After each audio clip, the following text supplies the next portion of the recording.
everybody to the ANA e-Learning Academy. During this presentation, if you have any questions that come up, you are muted.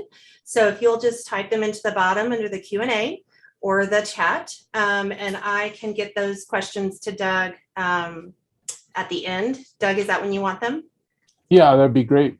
Okay. This is Doug Mudd, and he is our museum director, and he is going to be presenting A House Divided, Money of the American Civil War. Doug, are going to hand it off to you. Very good. Thank you, Paula. Welcome, everyone. I hope everybody's having a good morning.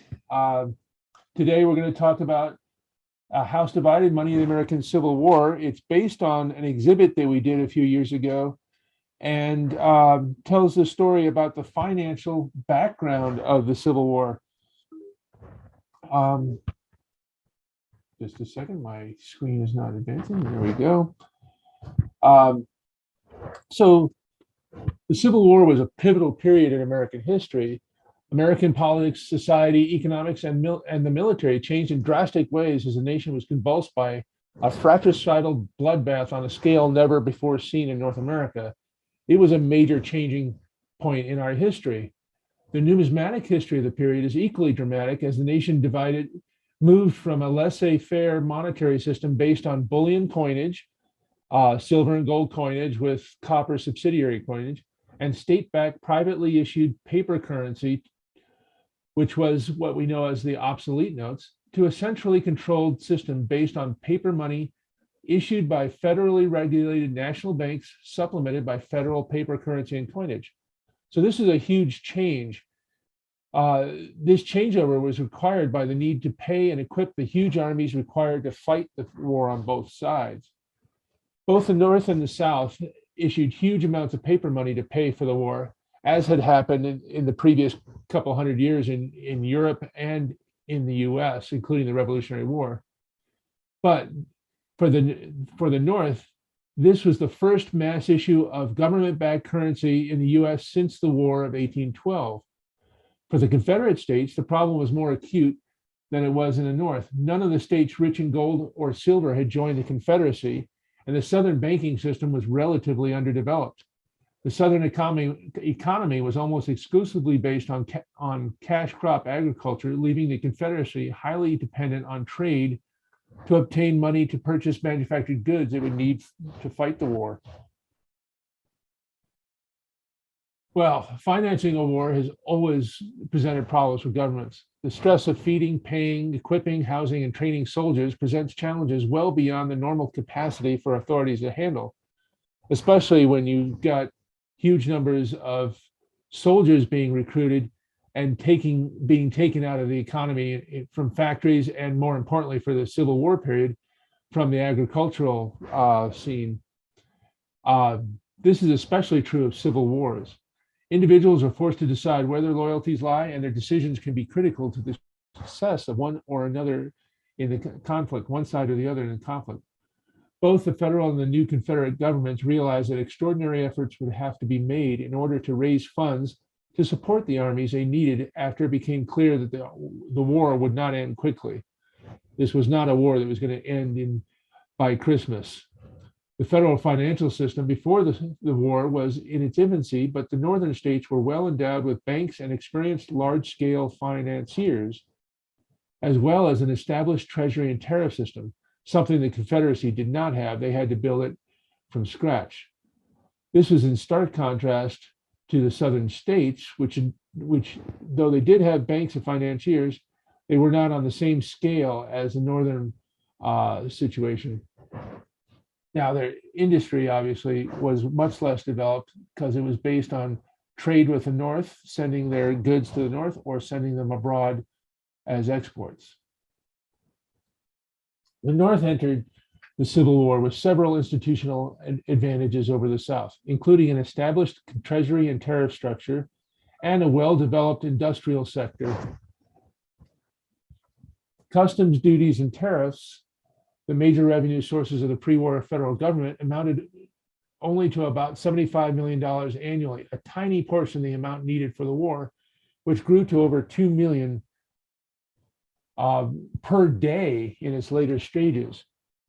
The federal government implemented a broad system of internal taxation, including the first American income tax. What a great thing they left for us, huh?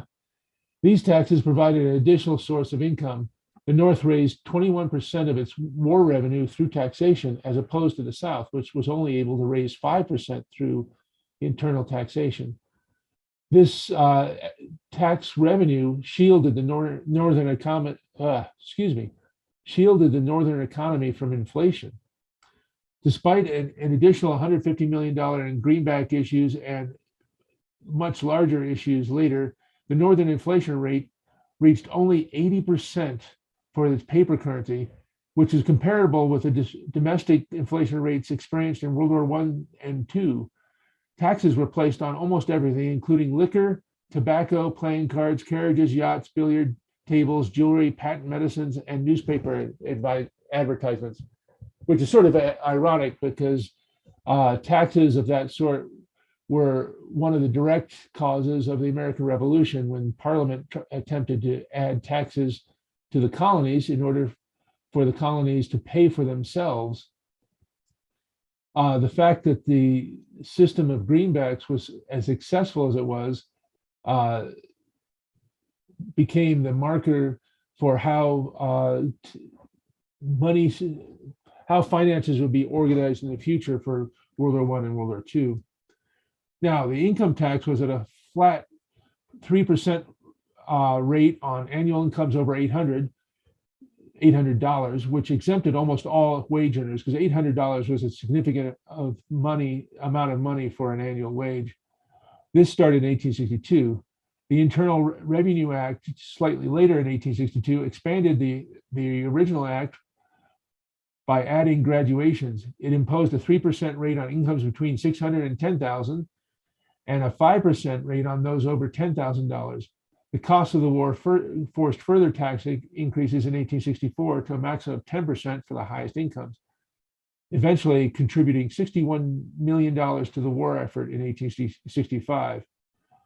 Wouldn't it be nice to have a 3% tax rate? To administer these new taxes, the Internal Revenue Act also created the Bureau of Internal Revenue. In contrast to the Confederacy, which was only able to raise 35% of its war costs through loans, the Union raised over 65% of its revenue through war bonds. Philadelphia banker Jay Cooke was chosen to head the war bonds effort for the North. Cooke developed a sophisticated propaganda campaign to market the bonds to the middle classes for the first time, pioneering techniques that would be used to fund modern wars. Patriotic newspaper advertisements and an army of 2,500 agents persuaded almost 1 million Northerners to invest in the war effort, raising over $3 billion. This was an unprecedented way of raising money. Previously, the bonds and war loans had been basically paid for by the wealthy. The fact that middle-class people could buy these was unprecedented and a huge success. Before the Civil War, American money came in two forms: coinage, hard cash produced by the federal government, and privately issued paper money known today as obsolete notes.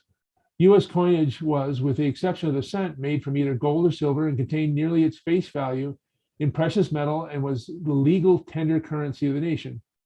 The problem was that until just before the Civil War, the federal government was unable to meet the national need for money. In fact, up until 1857, foreign coinages were the official legal tender alongside American coinage. This meant that Southern Spanish colonial money and other foreign currencies were actually used throughout the nation as normal everyday trade, because originally we didn't have sources of silver and gold in the United States, but by 1849 and the 1850s, with the discoveries in California, Colorado, and Nevada, we were able to use our own domestic silver and gold for the first time to make our coins. But it wasn't until 1857 that the government was able to catch up with the demand and actually take the foreign currency out of legal tender status. So privately issued paper money became the backbone of the domestic economy of the United States from after the Revolutionary War until the Civil War. Without these obsolete notes issued by private entities, the country would not have been able to grow. Well, with the start of the war, the federal authorities realized that existing national gold and silver reserves were totally inadequate to cover the costs necessary to fight. New methods for raising money were established, including the creation of the first permanent federal system of paper currency. The new federal currency became known as greenbacks from the green ink used in the printing of the backs of the notes, and came in several types, starting with the demand notes of 1861 in $5, $10, and $20 denominations. In 1862, the first of the legal tender notes were issued in $5 through $1,000 denominations, with the $1 and $2 notes added later in that year. The problem with the start of any war with a bullion system is that as soon as a war starts, people start hoarding their real money. The good money starts disappearing as people prepare for hard times. By 1862, people had hoarded so much of the coinage that was circulating that it became necessary for private companies, stores, merchants, to issue their own tokens to replace the coinage. They needed to make change in order for them to be able to do business. The tokens were issued by the store owners and companies in order to make the change and keep the economy going. These became known as merchants' tokens or patriotic tokens, depending on whether they advertised the issuing merchant or if they had a patriotic theme. Other replacements for coinage became the stamp. Stamps had a guaranteed value, and since they could always be used to mail letters or packages, they were exchanged with the idea that they were guaranteed. Stamps became so popular as small change that enterprising merchants began to encase their stamps in brass holders that provided protection from wear as well as advertising space for the merchant. Demand for the stamps as change forced the U.S. Treasury to issue fractional currency in order to protect the stamps so that mailing could continue.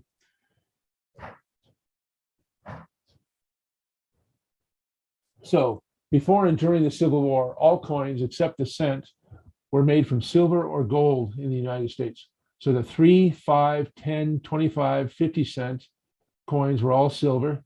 The rarely issued $1 coin in gold or silver, the quarter eagle in gold, $3 in gold, half eagle, which is the $5, and the eagle, $10, and the the new double eagle, only recently issued in 1849 for the first time. And in 1860, for example, a 25-cent coin had 24 cents worth of silver, which is what gave it its value, not its denomination. In late 1861, the US government suspended specie payments for its obligations, using greenbacks instead. This caused the precious metals market to rise sharply, which caused coins to vanish from circulation, including the copper, nickel, Indian head cent. When the new greenbacks dropped below 96 cents in value in May 1862, even those few coins still in circulation disappeared as the silver in the coins was worth more than their face value, and people hoarded them, forcing the introduction of tokens by business and merchants, as we said earlier. The main US mint was located in Philadelphia, but there were also several branch mints at various places across the nation at the start of the war. These branch mints were located to take advantage of ore deposits. Thus, there were mints at Dahlonega, Georgia, Charlotte, North Carolina, and San Francisco, California, near the newly discovered gold fields.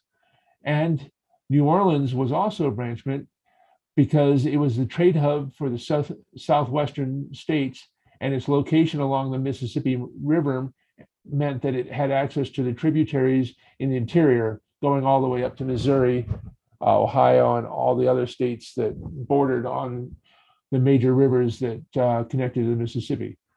Of these, 3 were in Confederate territory and would cease to operate as U.S. mints. Only the New Orleans Mint would be opened again, and that only in 1879. Here you get a selection of the various coins that were in circulation during the Civil War. Now we'll go on to the Northern paper currency. The first greenbacks were issued in mid-1861 to pay for domestic war material. The new federal currency came in several different types, starting with the demand notes of 1861. As the need for currency mounted, the Legal Tender Act of 1862 authorized the issue of $150 million in United States notes, also known as legal tender notes, to replace the demand notes.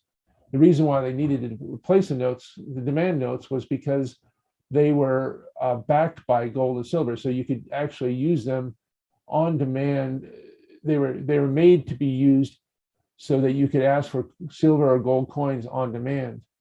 Interest-bearing notes were also issued from 1861 through 1865 as an encouragement for people to hold the currency in circulation, which helped finance the final years of the Civil War. Greenbacks became the backbone of the domestic economy during the war years and were highly successful, at least as compared with Confederate currency, despite some depreciation.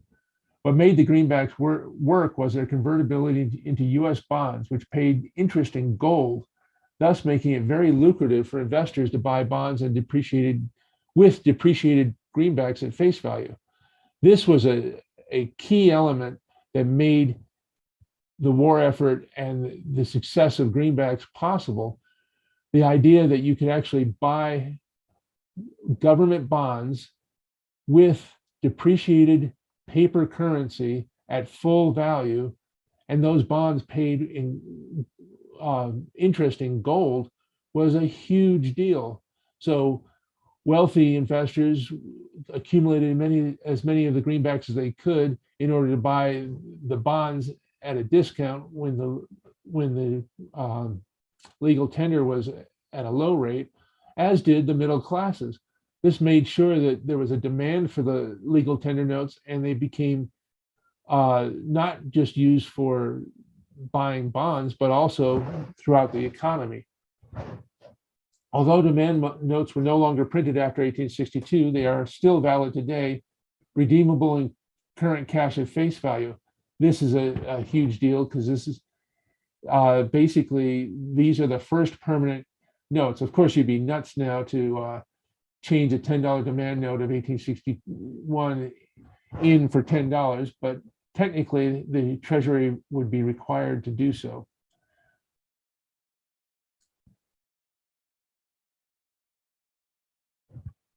And here's some examples. We're going to go into more detail with more notes, starting with the demand notes now. So here's an example of the first of the demand notes. They're one of the shortest lived of American currencies, but they're the oldest still valid American paper currency in existence.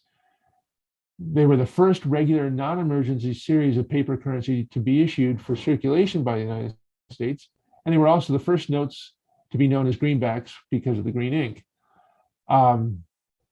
The government placed most of the demand notes into circulation by using them to pay expenses for the war, including the salaries of its workers and military personnel. Now, when the federal government was already in a financial crisis when Abraham Lincoln took office in 1860, this situation was made worse by the cloud of the war as Southern states threatened to secede.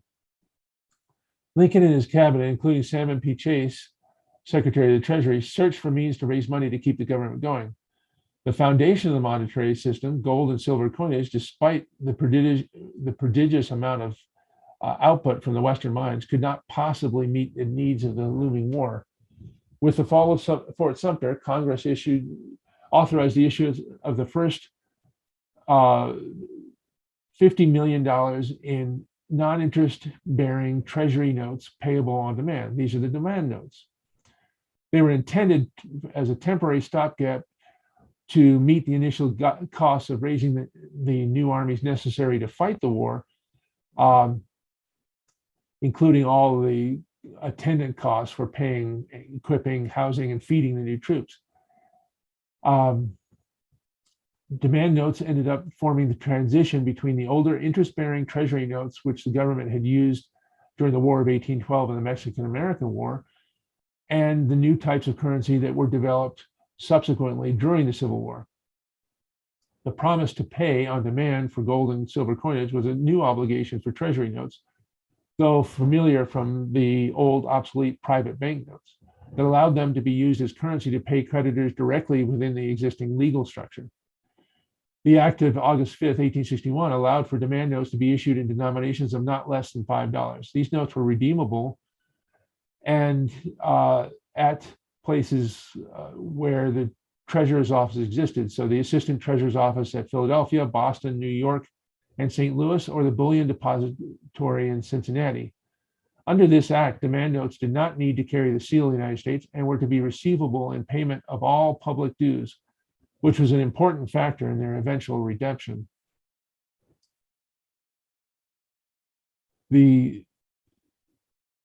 So in 1861, December of 1861, Secretary of Treasury Salmon P. Chase reported that the cost of the war was spiraling well beyond projections while federal revenues were falling short. This situation put the government's ability to redeem the demand notes in specie in question. By the end of the month, private banks had suspended specie payment for their own banknotes, which, combined with the drying up of sales of United States bonds, remember this is right at the start of the war, caused a run at the assistant treasurer's offices. People redeemed their demand notes in large numbers, forcing the government to suspend payments in gold or silver for them in early January of 1862. Chase came up with an ingenious way to resolve the problem by authorizing their use to pay import duties, which had been a large part of the federal tax base before the war and up until this time. In place of using the demand notes in place of specie allowed the demand notes to be accepted on allowing the demand notes to be accepted on short-term deposits at 5% interest, which made them comparable to interest-bearing bank accounts, meant that the notes were redeemed without having to be replaced by gold or silver. These acts together meant that most demand notes were redeemed without draining the already short supply of US coinage. It was an ingenious solution, allowing them to be used to pay import duties and be used as deposits. From the collector's standpoint, demand notes are interesting due to their designs and the fact they were created by private banknote companies, since the Bureau of Engraving and Printing did not yet exist. So the American Banknote Company and the National Banknote Company were contracted to design the notes, while the American Banknote Company ended up printing them. They were designed to be the same size and general appearance as the currently circulating notes, obsolete notes of the time. One of the major interesting things about the series is that the legal requirement for the notes to be signed by the treasurer and registry of the treasury meant, well, it became quickly impossible because there were so many of the notes that were authorized. So for the first time, Congress also authorized that notes could be signed by 70 women that were specifically hired to sign the notes with the clause "for thee," handwritten after the signature to indicate that it was being used in place of the Treasury officials' signatures. In late August, the "for thee" was added into the printing plates to simplify the hand signing operation. This is an interesting little sideline to how things actually worked when you change and add in huge new methods of payment. Today, fewer than 1,000 examples of demand notes of all types and denominations remain. So here you get an idea of what they look like. Notice that this is payable to the Assistant Treasurer of the United States at New York, specifically. And there's the reverse. Here's a $10 note for Philadelphia. New York again. Now we'll go into legal tender notes. Legal tender notes replaced demand notes in April of 1862. The important difference between demand notes and legal tender notes was that the latter could not be used to pay import duties or the interest on the public debt, and they were not redeemable for silver or gold. Now, what this means is, so they could not replace gold or silver, and they were not redeemable for gold or silver. The important part is this: they could not be used to pay interest on the public debt, which means that bonds and loans to the government could not be paid for using legal tender notes. This was important for how these notes were kept in circulation. Tender notes were a radical new approach to the problem of how to maintain the value of a paper currency without having silver or gold to back it up. Legal tender notes were not redeemable in gold and silver, and they were payable for all debts, public and private, which meant that was good, that they could be used for most purposes. And that included loans to the government, except to pay import duties or interest on the public debt, as we already noted. The ingenious element of this formula was that the legal tender notes could be used to buy government bonds at full face value, and those bonds paid interest in gold. This system ensured that legal tender notes were kept their value because they were used to purchase bonds, and bonds were designed to be purchased by the middle class for the first time, with the denominations of the bonds as low as $50, which is a lot lower than previous bonds had ever been issued. This vastly increased the amount of money raised for the war, and it helped keep the legal tender notes from hyperinflation, with an average of 80% by the end of the Civil War. So a $5 legal tender note was worth 80% of what a $5 gold coin would be. That was a very good result. So better than any other war in the past for the US or anybody else at the time. This is vastly better than Confederate paper currency or any other paper currency of the time. The Confederate states had experienced up to a 9,000% inflation, with the notes being virtually worthless. Here's some examples of the notes. There's one with a reverse, and note that it has the legal tender legal status right on the back. This note is legal tender for all debts, public and private, except duties on imports and interest on the public debt, and is receivable in payment of all loans made to the United States. A $2 note. Note the elaborate designs.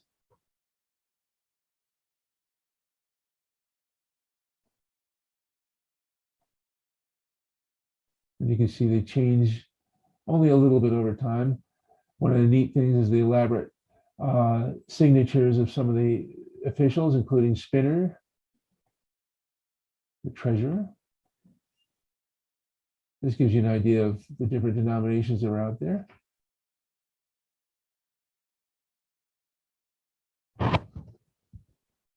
Now we'll go on to interest and compound interest-bearing notes. Interest-bearing notes are the rarest of the US currency issues because they were almost all redeemed as soon as the interest came due on the notes.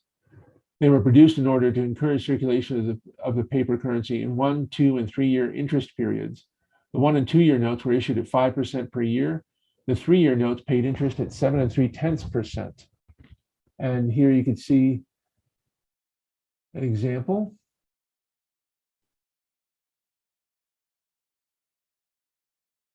Here's a compound interest treasury note. And on the reverse, you can see the terms. Compound interest treasury notes were basically legal tender notes with an added overprint stating compound interest treasury note payable over a 3-year period as listed on the tables on the backs of the notes. And so you can see after 6 months, you get the $1.50, the $4.50 would be worth, well, interest would be 1.50 to 4.50. You can barely read it here. Sorry about that. Now we'll go to some of the expedients that were made due to the economic loss of the coinage. Basically, since small change disappeared, people began using the stamps as noted earlier, and small businesses began to use their own tokens that they produced, or merchants or patriotic tokens. Because of the pressure to use stamps, the Bureau of Engraving and Printing was convinced to start issuing fractional notes, which started out looking like the stamps. So Congress authorized the issuance of federal fractional paper currency as an additional temporary substitute for coinage. From 1862 to 1876, the government issued more than $368 million in fractional currency in 3 to 50-cent denominations. It continued to be produced after the Civil War until 1876, when the supply of US coinage was finally sufficient to make the notes unnecessary. Federal fractional currency, these notes provided an interesting and educational insight into the basic economy of the country during the Civil War. The first series of fractional notes, known as postage currency, had designs based on the current 5 and 10 cent postage stamps, and later they were changed and different denominations were sized from smallest to largest to make them easier to distinguish. All of the notes were produced using intaglio engraving, just as federal paper money was, producing an attractive and difficult to counterfeit product. In stark contrast to these federal issues, local fractional issues were often hurriedly designed and printed, reflecting their emergency nature. So here's an example of a 5-cent note of the third issue. We have that early note, 10 cent, which these notes originally had perforations, just as the postage stamps did. They cut them out after the first issues. But here you have it, a 10-cent stamp with Washington on it. That was the standard for a 10-cent stamp at the time. Here's the reverse, and it gives the stipulations how these were to be used on the reverse, just as the notes did at the time. So they were receivable in payment for all dues in the United States less than $5. And here you have a 25-cent stamp, postage note, fractional note. A later one, this is actually at the very end of the war when these became current, middle war, end of the war, and an example of how ornate the backs could be for some of these, and a 50-cent note. Now we'll go on to national banknotes. So before the war, obsolete banknotes were the standard paper currency of the nation and the most common currency in use. These were issued by private banks and private institutions, including canal companies and other businesses that had to raise money or used money on a regular basis. So these banks and institutions were wealthy and provided a large part of the circulating currency in the country. If the federal government could find a way to tap this resource for the war, funding the war would be much easier. The result was the National Banking Act, passed on February 25th, 1863. The act was primarily intended to raise money for the war effort, but was also a long overdue attempt to overhaul the chaotic banking system. Basically, prior to the war, it was said that up to 50% of the paper money in circulation was actually counterfeit, but there was such a huge demand for it that people had to use it. There was no other way to go to do business, because without sufficient coinage, the economy would have collapsed. So the national banking system was a way of correcting some of the problems that were inherent. And for the first time, the federal government got involved in the anti-counterfeiting effort, since national banknotes were actually issued by the federal government. So they were now responsible for ensuring the quality and non-counterfeitable legal clauses. So the Secret Service owed its existence originally to this idea of the federal government enforcing anti-counterfeiting laws. So under the provisions of the national banking system, private banks were encouraged to apply for federal charters and become national banks. They could then issue national banknotes, which were backed by federal bonds purchased by the banks, which is how the government would raise money for the war.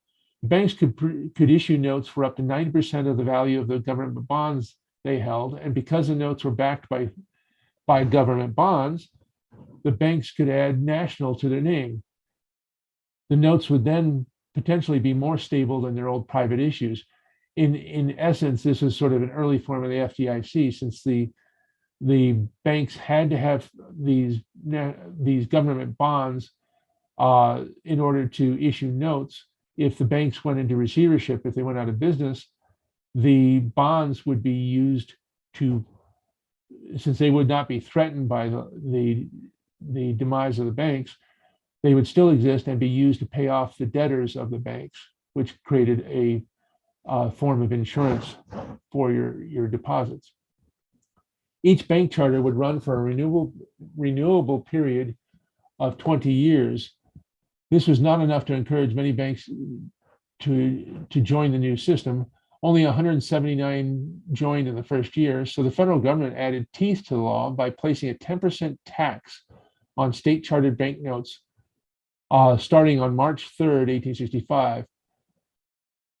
Despite the fact that the law did not take effect until 1866, the mere threat was enough to make the new system successful. And by 1866, the era of the private banknote had ended, and thousands of banks joined the new national banknote system. The new national banknotes were based on a standardized design for each denomination that would be used for every national banknote, which meant that for the first time, currency used by most people was standardized. So a $10 note in Ohio would look exactly the same as a $10 note in California or in New York. The only difference was that the central portion of the front design, which featured the bank name, city, and state, would be different to reflect that. Artists and engravers were invited in 1863 to participate in the design of the new notes, which were originally issued in denominations from 5 to 1,000. $1 and $2 notes were added slightly later. The initial series, original charter designs, are among the most interesting and beautifully rendered paper notes ever used by the United States. The notes are rich in imagery from American history and represent a unique and personal connection to our past, since during the time that the national bank system was in place from 1863 to 1935, any town big enough to have a bank is represented on a national banknote, which makes them very interesting as collector's items. Here's some examples. The $1 for the city of New York for the National Shoe and Leather Bank. Here's a $2. This is one of my favorite designs. It's the Lazy Deuce design with a 2 lying on its side as a decorative element. And you can see that the treasurer, Spinner, signed it right at the center. And you'd have 2 government officials and then 2 of the bank officials. This is for the Colorado National Bank of Denver, and dated 1866. What's interesting in these notes is you'll have the national serial number, and you'll also have the bank serial number simultaneously on the notes. The reverse.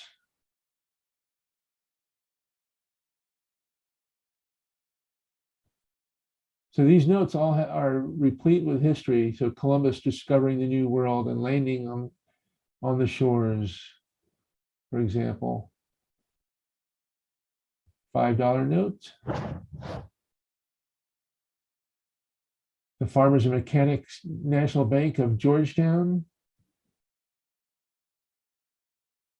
Georgetown in Washington, D.C. today.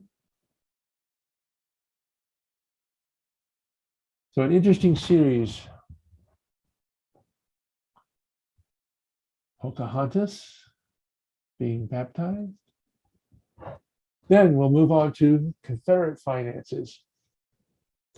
Now, the antebellum South enjoyed one of the lightest tax burdens of all contemporary societies. Only local or state governments assessed taxes.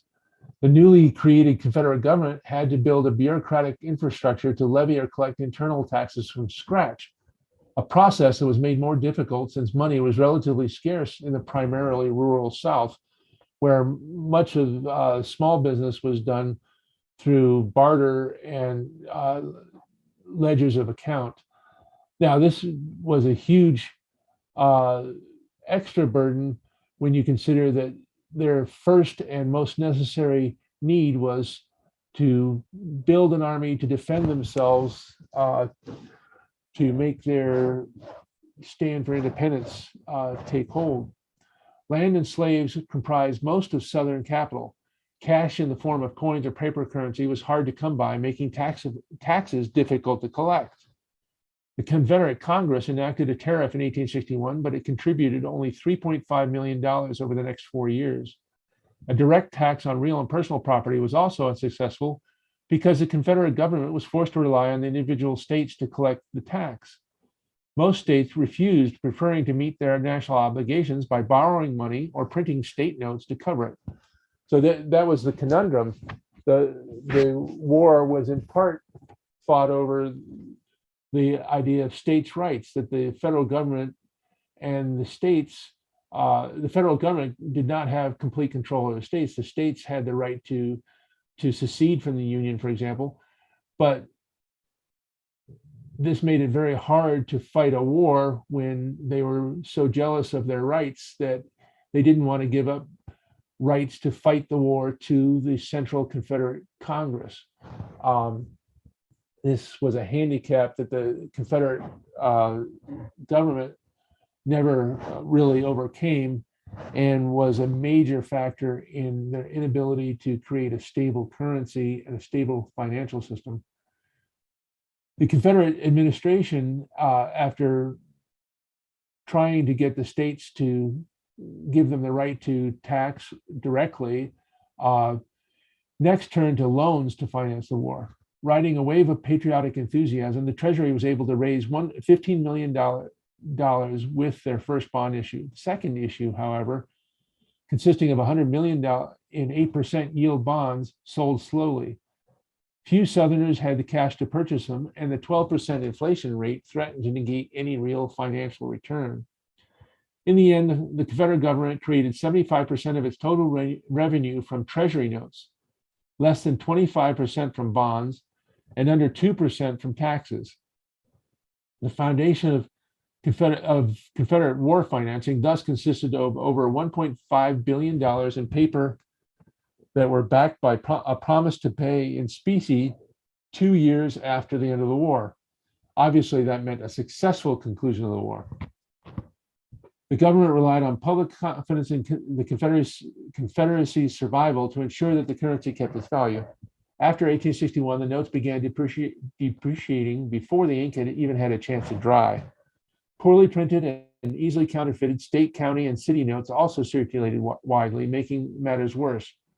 The result was a hyperinflation that reached 9,000% by the war's end. Attempts to improve Confederate finances in 1863 and 64 were not enough to offset the accumulating war debts or affect the outcome of the war. Here's a few examples of some of the notes in a second. So it comes down to the Confederate States of America were confronted with several major challenges as they attempted to create a new nation, not least of which was creating the new monetary system. The immediate need for cash for defense forced the South into creating short-term monetary solutions, and the secessionist insistence on states' rights meant that the central government was never allowed full control over the money matters. So Confederate money became a hodgepodge of US and foreign coinage. That was the top of the pyramid. Federal greenbacks, which was the next and the most acceptable and most desirable of the paper currencies. Confederate national currency, Confederate state currency, and then privately issued scrip, and all this in order of preference. Within 2 months of the creation of the Confederate States of America at Montgomery, Alabama, in February 4th of 1861, the first issue of national Confederate paper money was released. Soon afterwards, 10 of the 13 Confederate states also issued their own paper currency for the first time since the signing of the United States Constitution. So the states themselves issued their own paper currency with a result that was predictable from the Revolution, which is basically they lost value very quickly. Despite the existence of the three federal mints on Southern soil at New Orleans, Dahlonega, and Charlotte, the Confederacy was unable to create a coinage of its own due to the lack of the sources for gold or silver. And any gold or silver that the Confederacy had on hand or was raised during the war was immediately sent abroad in order to buy supplies and equipment to fight the war, including cannons, guns, and other essentials that were needed to prosecute the war. As coinage almost completely disappeared from circulation, merchants and local authorities began to issue fractional notes in order to keep commerce going. Metal tokens were much less common in the South since there were very few businesses capable of producing them, and metal was in short supply. What there was being used for the war effort. Here's some examples of the notes. This is a $10 note issued in 1862. One of the things you'll see among the Confederate notes a lot are cancellation marks. In this case, this is canceled with two circular cancellations at the bottom. Different types of cancellations were used, including X's cut into the in one or two places on the notes. The early notes had reverse designs. Some later notes did not. Reverse designs were similar to this in a different color for anti-counterfeiting measures.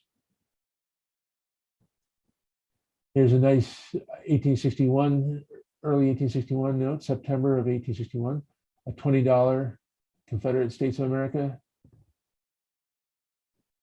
Notice that these notes are not nearly as sharp as the northern notes.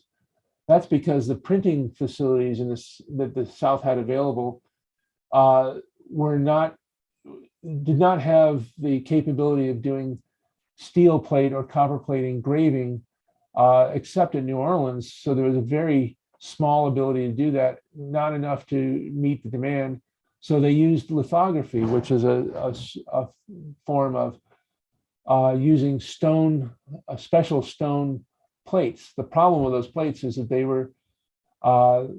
they lasted much less time and requiring new stones to be carved on a regular basis, which meant the notes had slight differences, which meant they were easier to counterfeit, but also they were basically a mushier sort of design. They weren't as clear in their printing.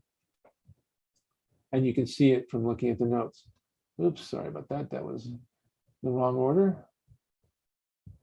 And you get an example here of a later note, which is actually nicely done from 1864, $100. The Confederates also had the fractional notes. So the Confederate States 50-cent note is nicely done, especially compared to the Confederate States loan of this loan ticket, which is very crudely done. This would have been attached to a bond and would have been turned in to collect the interest on this bond for $100. So this is a $4 interest ticket that was turned in from a bond for $100. That gives you that idea. Now, the West also issued, well, the West was also involved in the war, and the money they used was different. The area of the United States west of the Mississippi before the Civil War was largely a frontier. With the exception of a few states in the southern portion of the country and California, the region was only very loosely organized and lightly populated. but it was also tremendously rich in natural resources, from the gold of California to the recently discovered gold and silver of Colorado and Nevada. Texas, Arkansas, Louisiana, and California had well-developed economies and produced money of their own during the war in the form of scrip or state-issued currency. California had its own federal mint, as did Louisiana, that continued operations throughout the war in California and San Francisco Mint, but not Louisiana. And provided much of the U.S. coinage used in the West during the war years, as well as shipping gold eastwards to help offset Union war expenses. Gold and silver bars, gold dust, and privately issued gold coins were commonly used in many areas of far West during this period, especially California and the new Colorado Territory. Recently established banks also produced notes as well as to meet the new needs of local commerce. With the outbreak of the war and the disappearance of change, the result was the most extensive series of tokens ever issued in US history. Gold and silver were hoarded, and as we spoke about earlier, the postage stamps were issued, were used as currency, and then they were replaced by various tokens. So here you have examples. We've already seen the postal currency. Here's some local scrip, the 20-cent scrip, and then the encased postage stamp at the lower left. The Ayers sarsaparilla is a famous one, all on a 10-cent stamp. So it was a 10-cent token at this point. And then there's an example of a sutler's token that was used by the military, used specifically for the 2nd Cavalry Regiment in payment to the sutler assigned to the regiment, W. Mosey. And then a patriotic token, Union Forever. And then Philip Best, lager beer, a merchant's token of the standard type that was used. With that, we cover basically the story of how the Civil War is financed and a look at the different types of notes, tokens, and coinage that were used. At this point, it's time to end the show. I will go through just a very, we have time for questions. So if anybody has questions, please ask them through the chat, and Paula will pass them on to me. Yeah, thank you, Doug. That was great. I see one question. So if anybody else has any questions, if you'll just pop them into the question answer or the chat. Doug, by obsolete notes, you mean people could privately create their own US currency? No, these are private banks and private businesses. So businesses such as the B&O Canal in the north and all that, when they were allowed to issue banknotes and banks as well under charters with the state governments. So Ohio would create the laws that allowed banks and businesses in their state to issue issue notes because they were necessary to promote the economy, because there wasn't enough change, enough hard cash coins to circulate. So each state would issue charters to businesses willing and wanting to issue notes. Now, this created a huge problem because there's no standardization.